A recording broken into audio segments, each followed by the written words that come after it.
Hello and welcome to the Zero Pressure Podcast, a relaxed conversation with those on the cutting edge of science and technology, hosted by me, Helen Sharman, and presented by Imperial College London and Saab.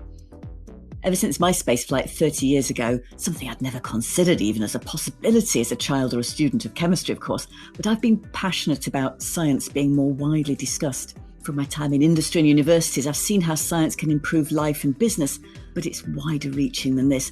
Science, technology, engineering and maths, they don't only open up opportunities for individuals, but I think that by publicly considering and debating the issues, we have a far better chance that science and technology will be used to benefit the whole world. The Zero Pressure podcast series will be looking at how science and technology can contribute to solving complex, interrelated global challenges today and tomorrow. We'll be looking at pioneering technologies and speaking to thinkers and doers at the leading edge. How can science and technology serve as enablers of the greater good, socially, environmentally, in terms of improving global resilience and for the long term as well? The podcast will have a special focus on security, be that protection for individuals, nations or the whole earth, cyber or physical, from aerospace to deep ocean technology. Today we'll be talking about autonomous systems, by which I mean things like smart robots, intelligent electricity grids, self-driving cars, and the rules of right and wrong. How can autonomous systems help, not just with dull everyday activities or even dangerous tasks, but also to improve decision-making? What about the serious ethical questions related to some of the decision-making in autonomous systems? What could be the impacts and dangers of increased autonomous decision-making, particularly in military and security applications? Where does the responsibility lie for autonomous decisions? Now, here's an interesting fact. The connected and autonomous vehicle market, self-driving vehicles if you like, is expected to be worth $172 billion worldwide by 2030. But just 5 years later, that's projected to rise to $917 billion, according to analysis of trends commissioned by the UK government in 2019. And if those trends continue, that analysis predicts that Europe and the UK will represent 58% of the global market and America 30%. Wow, there's a thought. Our first guest is Professor Virginia Dignam, who leads the Responsible Artificial Intelligence Research Group at the Department of Computing Science at Umeå University, Sweden. Virginia's research focuses on the interconnections and interdependencies between people, organisations and technology, and she's involved with several international initiatives on policy and strategy guidelines for artificial intelligence research and its applications.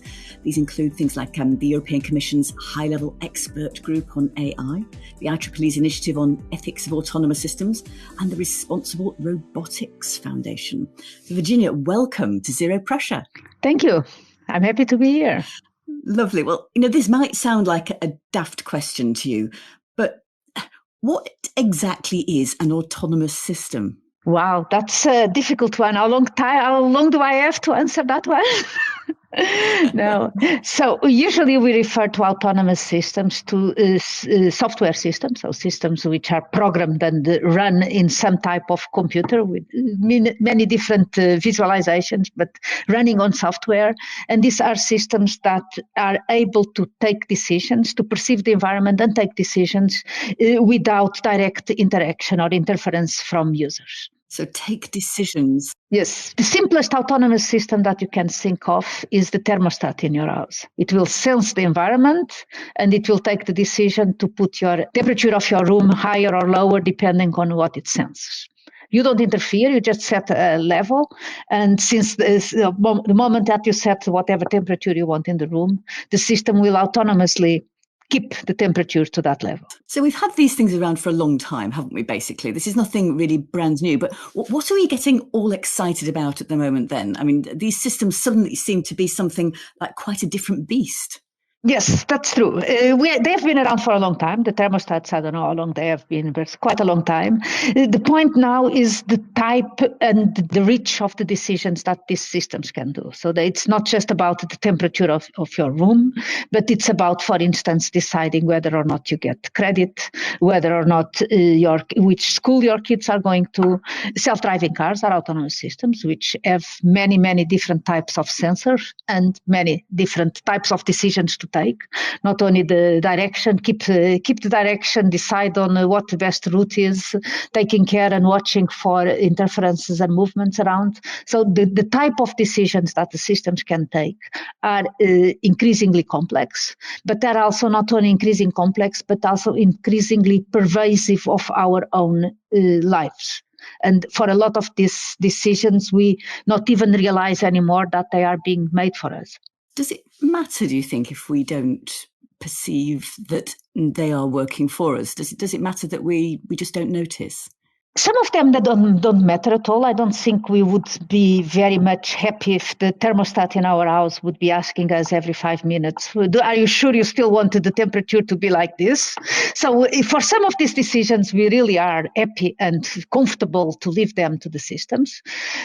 But there are other decisions in which we probably we should care more about those decisions, and we should care more that those decisions are being made for us.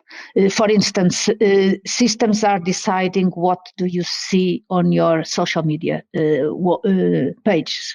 Systems are deciding in which order news on a news outlet webpage appear to you. Systems are deciding whether or not, like I say, you get credit or a mortgage or things like that. And we don't always understand why, what are the bases for those decisions, and we take those decisions for granted. But with talking about these machines making a decision as though they're kind of somehow thinking for themselves and coming up with a decision, shall I give you credit or not? Oh, you know what, I don't like the look of you, so you know you're not going to have it. And presumably they're not actually in control, are they, the actual systems themselves? So how are they? Somebody must know how these decisions are being made. Somebody must have somehow programmed these systems.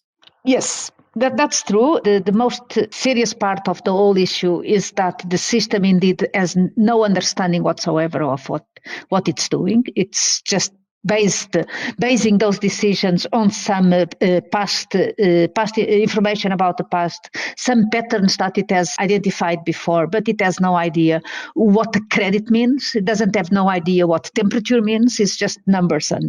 And like I say, because the system has no understanding of what's happening, the algorithm doesn't really know what this data means to us, then this lack of context, this lack of understanding makes it even more complex to follow all the steps on the decisions. So the cars have got a really complex now. They're perceiving their surroundings, so they're getting data all the time. But presumably, they have to work from the get-go. When you first drive them, before they've perceived anything, so that data that somehow goes into them, how can we be sure that that's the right kind of data?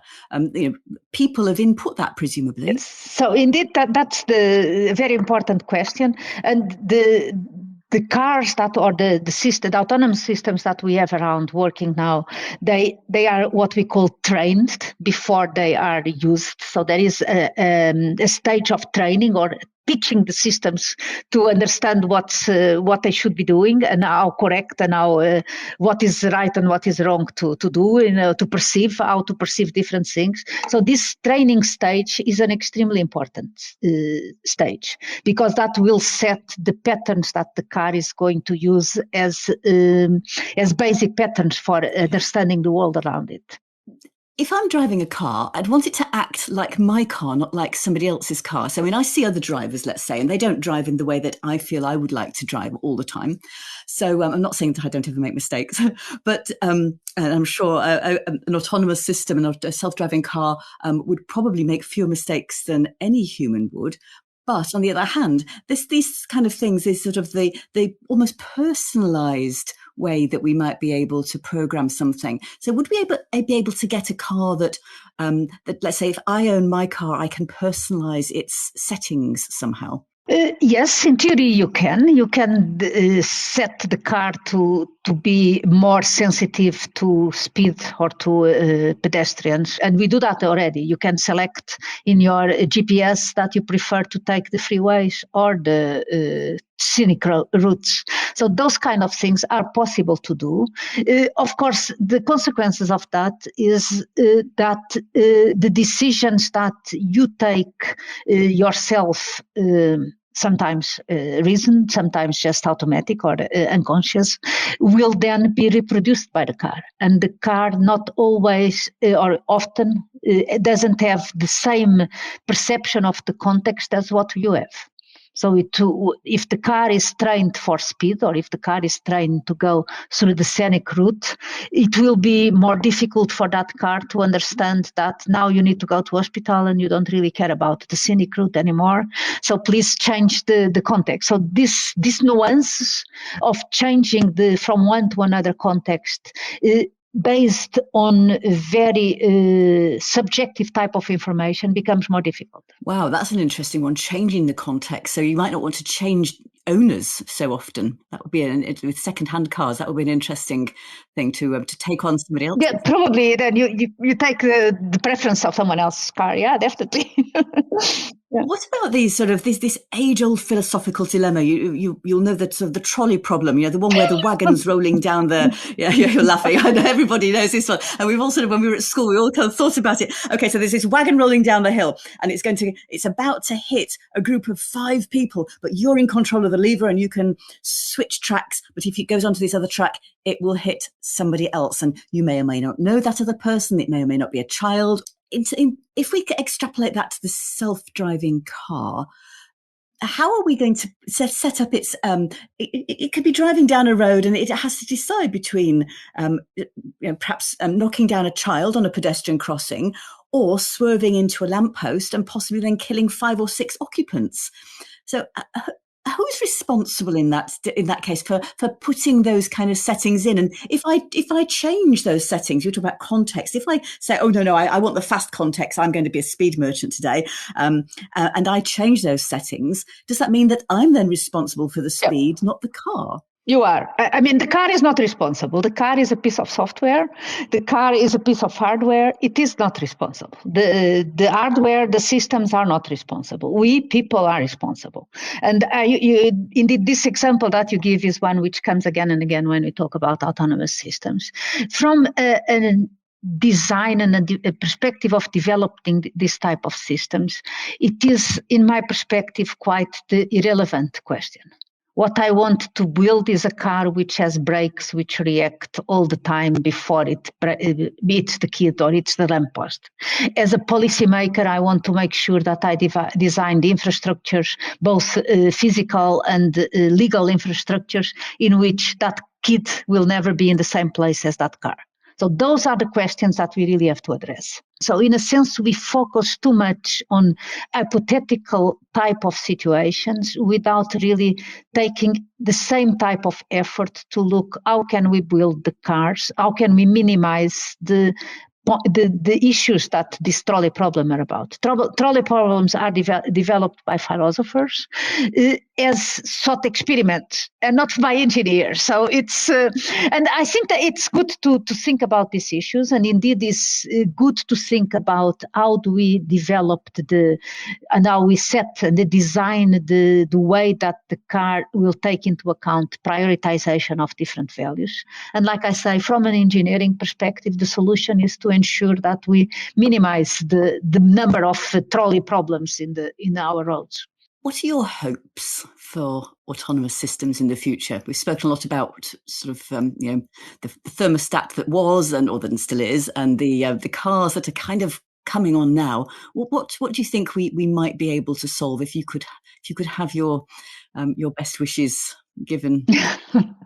Yes, so it's easy in this type of discussions to fall into the negative or the problems of the systems, or the lack of responsibility, the lack of the bad, what can go wrong with these systems.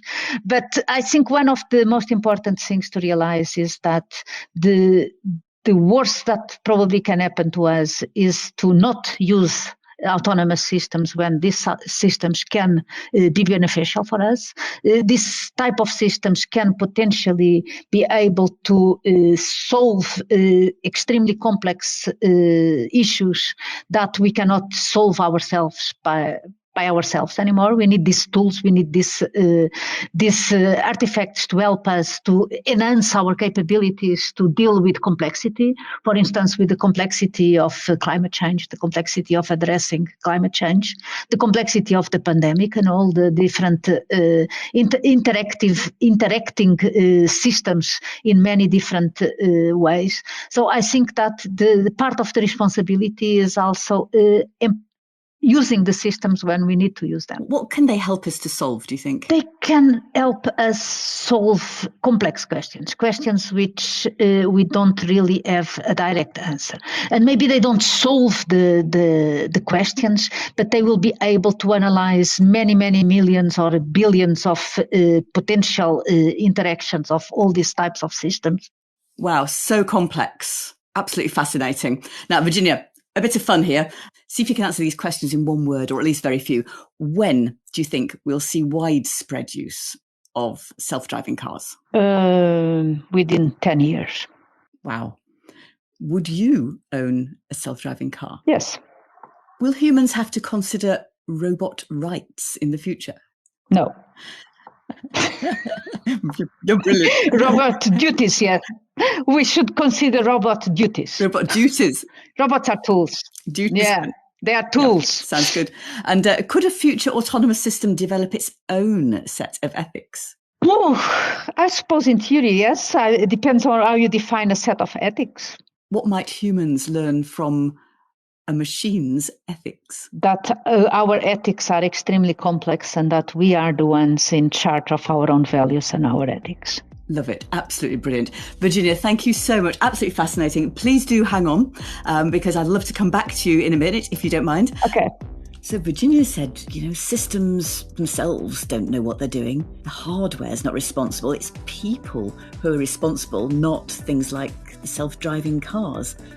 When it comes to the trolley problem, it's policy and manufacturing that needs to make sure autonomous systems avoid accidents. Whereas it's the philosophers who want to choose between accidents. And actually, the worst thing would be not to use autonomous systems.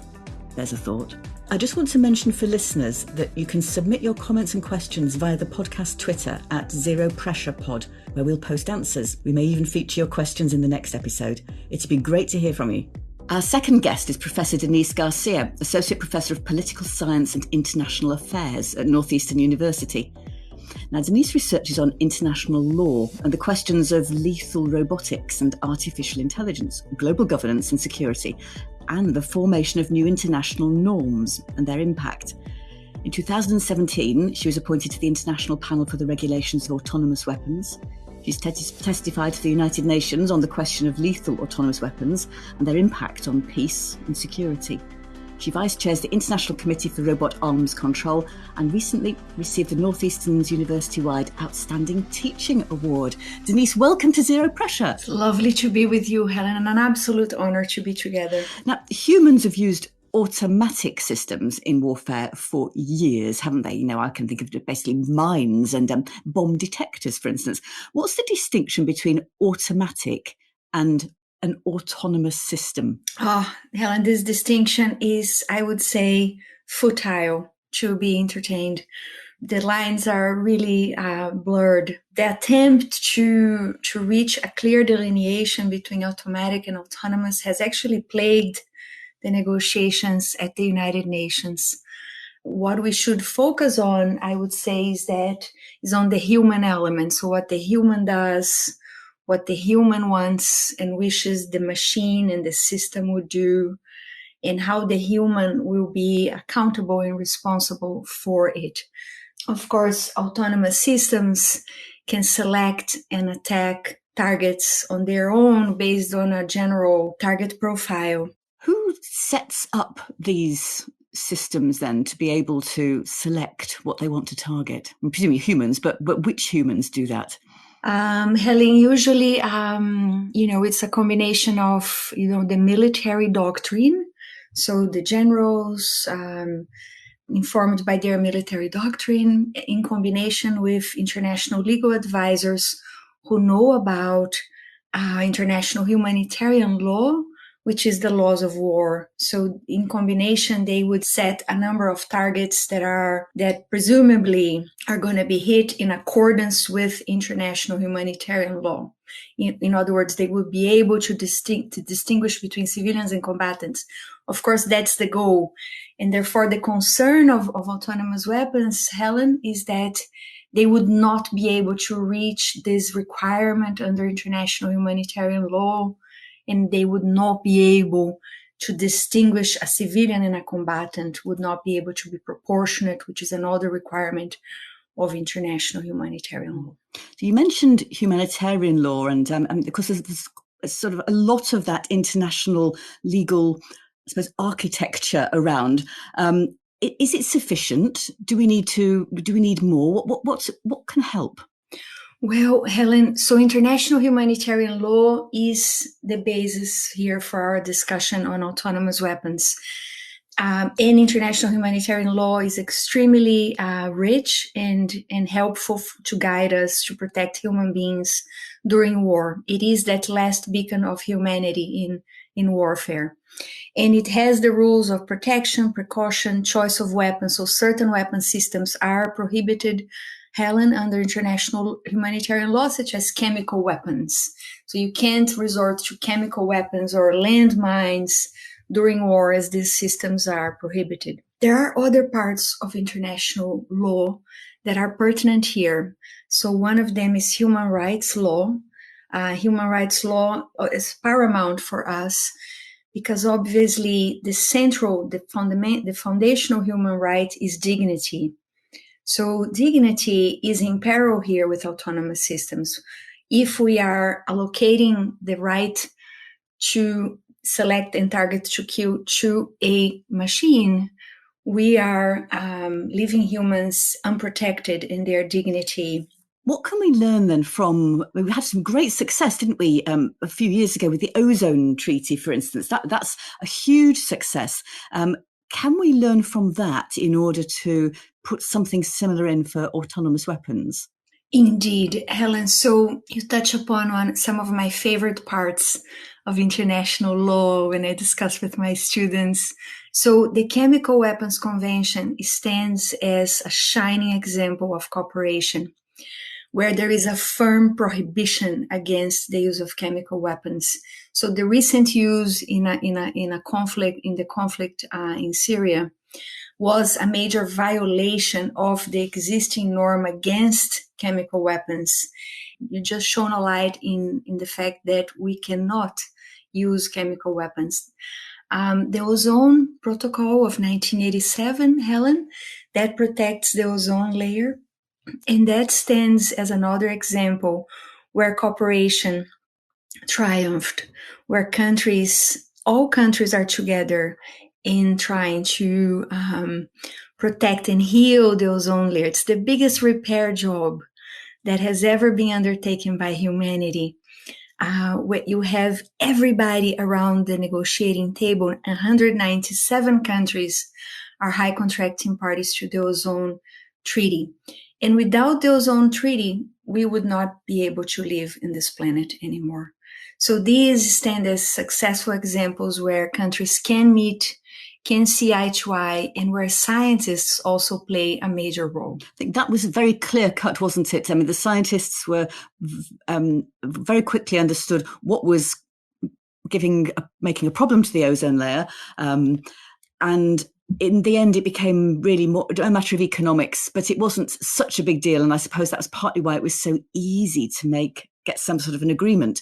I just feel somehow with autonomous weapons, I don't know what you think. Is it just going to be more difficult because there's so much more shades of grey in there? You know, should you allow an autonomous weapon to observe? Well, we observe all sorts of things, so perhaps it's already doing that. Should we allow an autonomous weapon to actually kill? Where should the human interaction be? I always like to think that I can take over manual control of something if I want to, but would there ever be a time when perhaps a machine might go a bit rogue and break down and not allow us to take over that control?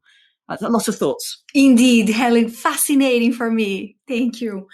Well, I have been observing the conversations and the negotiations at the United Nations since 2014. And the negotiations, Helen, are happening in a forum within the Convention on Certain Weapons.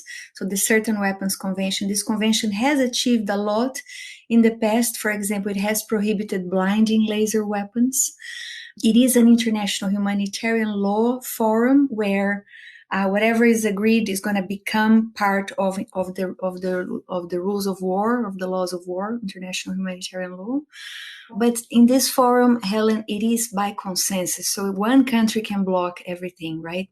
So it's been quite complex throughout the year since 2014. And the media, of course, criticizes and says, well, everything at the UN happens at glacial pace.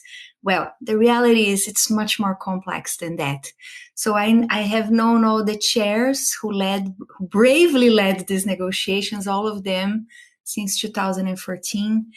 And they have come up with ways to creatively tackle all the intricacies of the matter, like a fail-safe, as you discussed, Helen, how to include potentially a fail-safe where the human can intervene when the machine will be going rogue. But what I see, Helen, is that what I saw, on one hand, I saw a lot of hesitancy from the major powers, that there's 6 or 7 major powers that are developing these systems.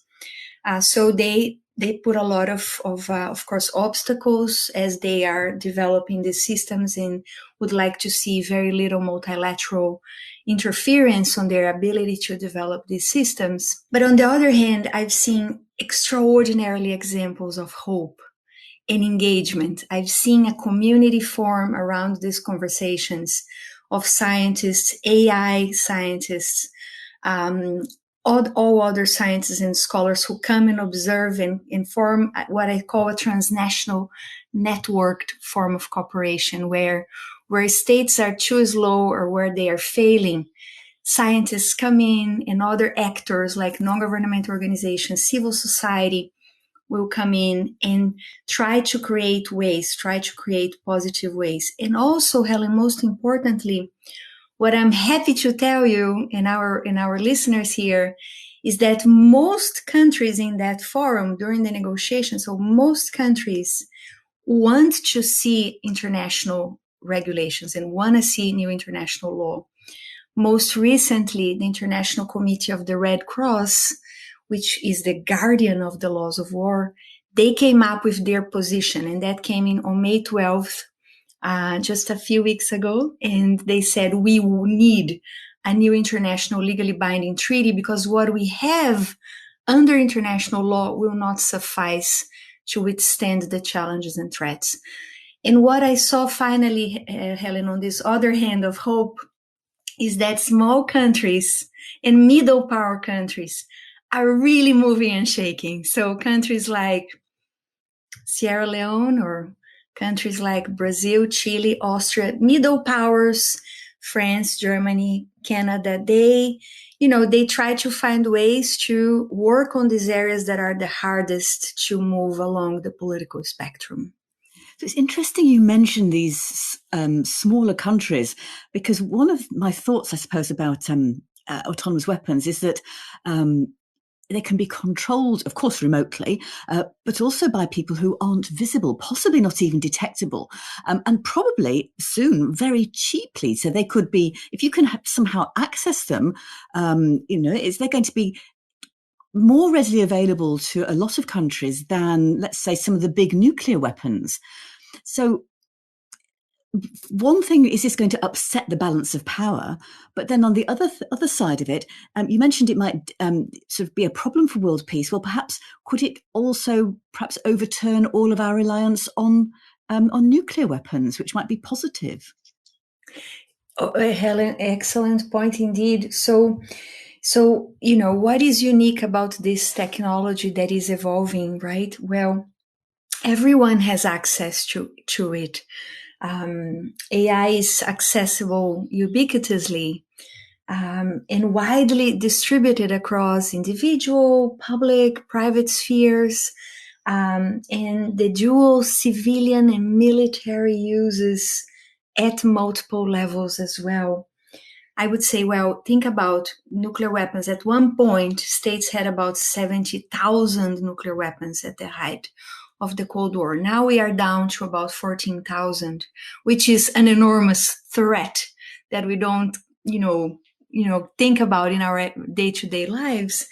Well, what is indeed important here is for us to think, from an international legal and political perspective, how much countries had to do to contain the threat of nuclear weapons. So states created international treaties. The Nuclear Non-Proliferation Treaty of 1968 is the cornerstone one. And most recently, which is so exciting, is the 2017 Nuclear Ban Treaty. And that was achieved through a cooperation between civil society, the international campaign to abolish nuclear weapons, a few middle power and small states, scientists who said there's no way we can protect anyone if a nuclear detonation occurs, right? So this treaty achievement and the people who propelled it to fruition won the Nobel Peace Prize in 2017. Helen, so what I'm arguing here is that, well, why should we proliferate these new systems, these futuristic systems, which are already presently causing problems and concerns, right? So it's not a problem of the future, it's a problem of the present that will lead to more problems in the future. And then we're going to have to draw back and say, let's create more treaties, let's create mechanisms for cooperation again. Why not prevent and act preventively now that we still have a window of opportunity to do that in cooperation within the United Nations? Denise, thank you. I'd like to, if I may, just to have a bit of fun now and ask you some quick questions. See if you can answer these in one word or a very few. One word is pretty is nigh on impossible. Here we go. Will we see wars fought solely by robots? We need to prevent that from happening. Will we still be seeing civilian casualties? Yes, I'm afraid yes. Will autonomous systems help us to progress towards full disarmament, do you think? Absolutely not. Denise, thank you. Some very salutary food for thought there, but lots of work going on. So we live in hope of a more positive future. Now, Virginia's kindly been listening in, and I'd love to ask you both some questions, if that's okay. How widespread is the use of autonomous systems already in areas that we might not even imagine? Is it widespread? It is. And of course, if we take the example of the thermostat, then they are very widespread. The systems that decide on the distribution of broadband, of which antenna your telephone is connected to, which news are you getting on the internet, all those things are autonomous. Buying and selling stock on the stock market. In war, these systems are used in mobility, in homing, target acquisition, navigation, target image discrimination already. Exactly. So it's very widespread in militarization as well. Yeah. So it's out there, isn't it? It's all happening. What are the potential implications then of our lives being increasingly ruled by algorithms? Is that true, or is it really what it's not that we're ruled by them, but we rule the algorithms? That's what we'd like to say, isn't it? I think yes, we would like to say, and we do need much more awareness and responsibility to be able to say that. And indeed, if we don't take the responsibility, if we just let it happen, we are ruled by the algorithms. But it's urgent that we really take also in education and in training, that people know what algorithms do and what they can do and what they are doing already, and what we can do to take over self-determination. I agree. Denise, you have to tell the UN it's urgent. It's urgent. Yes, it's urgent. very great high hopes for what the member states will do at the UN this year. The pandemic has stalled the conversations, but I could not agree more with Virginia. And, let's take one example. I'm sure, for instance, Helen, as an astronaut, she's a fantastic navigator when she drives through traffic in London. And, don't we all feel that we're losing our ability to memorize those routes? Because, of course, the algorithm in the application is telling us where to go. And so we are losing some of our abilities here as well as humans. Yeah, we might be losing some abilities. It's also the question whether we are gaining other abilities with the ones we are losing. So some of these tasks are much more easy for us now, but a calculator makes calculates better the square root of 2 than what I would be able to do, and I would not really want to need to calculate square roots of 2, not that I use them very often, but a lot of those things we don't really need to do. And it doesn't mean that the point is not so much calculating the square root of 2, it's knowing when we do need to do those calculations. And this type of knowledge, that's what's important, not so much the details, but knowing what questions to ask. So AI can give us answers, many answers. Lots of them, but it's still up to us, and it's what we have to focus on is on our ability to ask the right questions. Tell me a bit about managing risk, because I think in both sets, obviously war, but also all these in civilian life too. There's risk in every day and in what we do as humans, but also the risk in terms of managing what our machines are going to do for us. So how do we set those different levels of risk, I suppose? How far away is the car going to drive towards that particular line, for instance? Who decides that again? Are we back to having to decide as a society who's going to have that decision? Well, in my area, from a militarization of AI point of view, I would say the risk is very high. So we are at a critical juncture where we are running the risk of destabilizing the commonly agreed rules and global norms of international law that we carefully built throughout the centuries.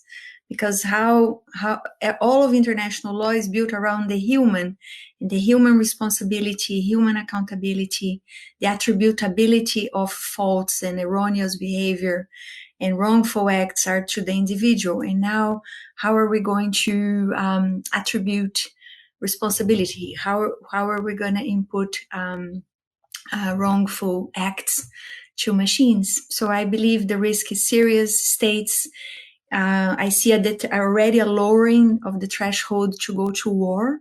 So if you take the use of drones, which are unmanned aerial vehicles, commonly known as drones, they are already being used in situations that have not been declared as war. So if we take that as an indicator of things ahead, I see a lowering of the threshold where states can go to war and where they should go to war. And I see a very complicated, fairly messy situation ahead.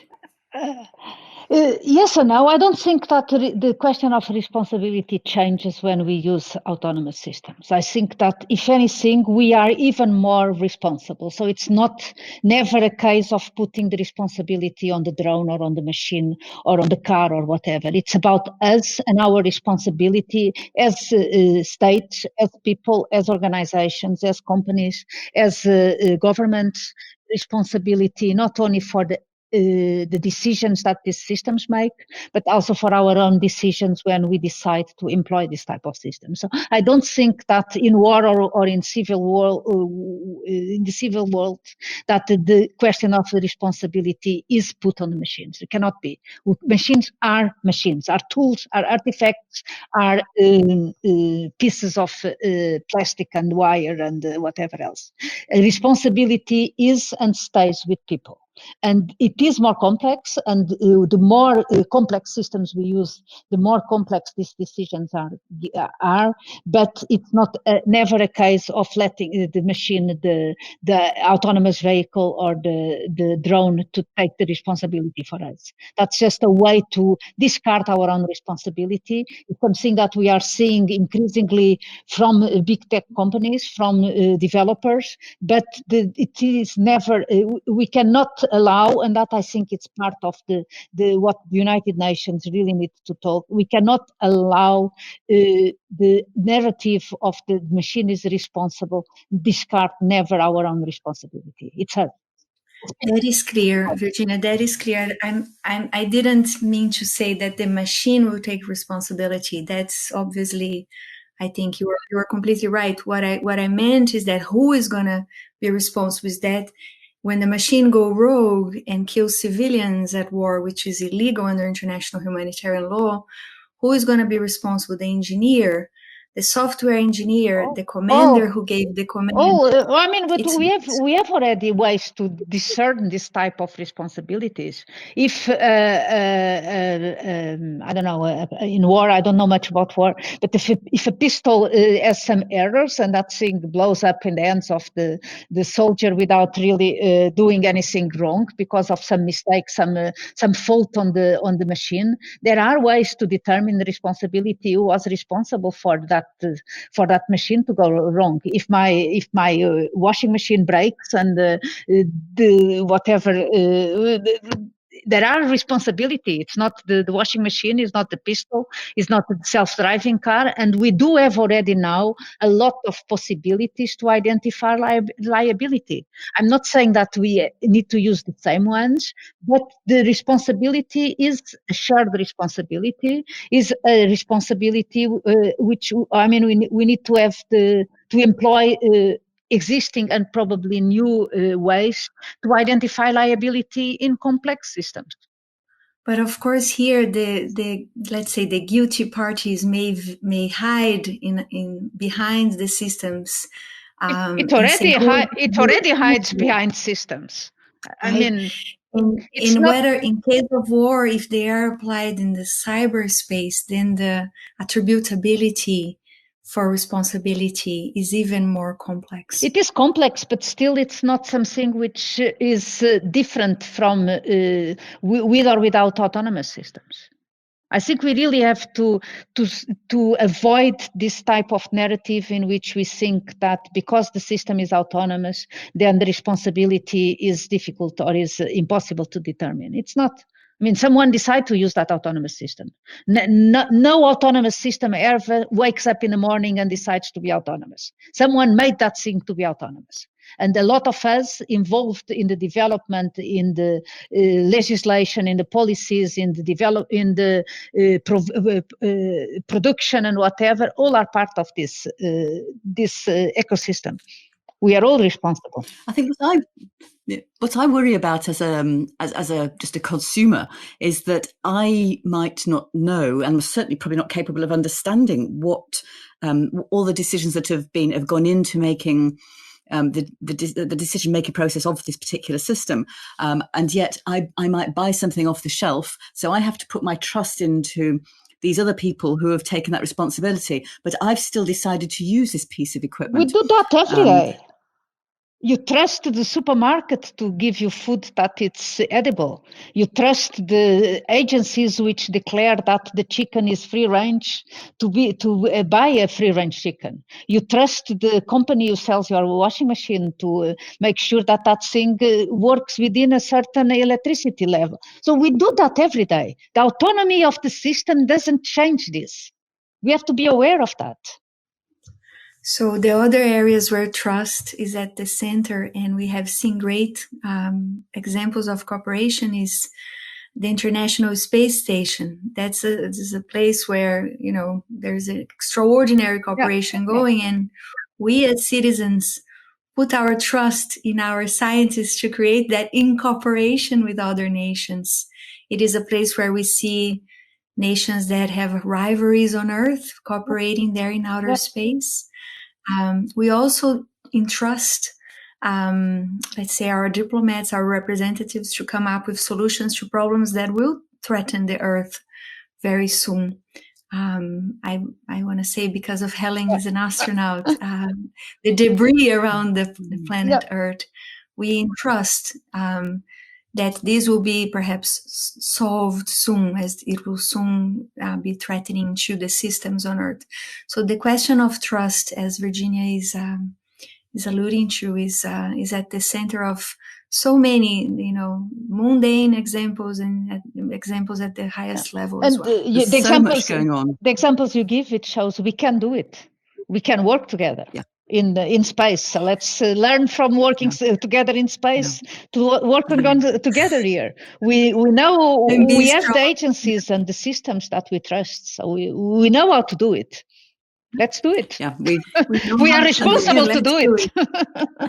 And this whole pandemic as well, of all the horribleness of the pandemic, it has shown us that when we do come together, both in terms of international sort of regulations, scientists have had to share more data, but much more quickly, and be able to collaborate. We've moved very, very fast, and we've also needed, though, the individuals out there in society to support all of that in terms of their behaviour, changing all of that. But when we do that, we really can come together and a huge power for good. So I think we live in hope.